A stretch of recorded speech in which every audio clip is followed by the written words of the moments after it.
দেখুন, এই এসআইআর তৃণমূলের মনে যে ধরনের আতঙ্ক তৈরি করেছে কারণ আমরা বুঝতে পারছি না, সেই জন্য এই এসআইআরকে আইদার বন্ধ করার চেষ্টা করা, এসআইআরকে কেন্দ্র করে হুজ্জুতি করা, দাঙ্গা হাঙ্গামা করা, তার একটা চেষ্টা চলছে।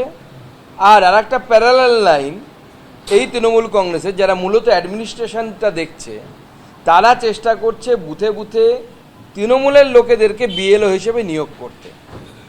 কারণ তৃণমূল বুথে সরকারি মেশিনারি দিয়েই কাজ করে, সরকারের মেশিনারি দিয়েই ভোট জেতার চেষ্টা করে।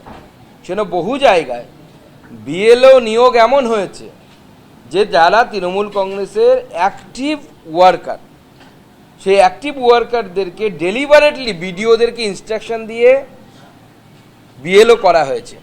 আমরা খুঁজে বের করছি এবং যত এই ধরনের অভিযোগ আছে আমরা নির্বাচন কমিশনের কাছে পাঠাবো এবং নির্বাচন কমিশনকে অনুরোধ করব এই সমস্ত নামকে বাদ দিয়ে দেওয়ার জন্য।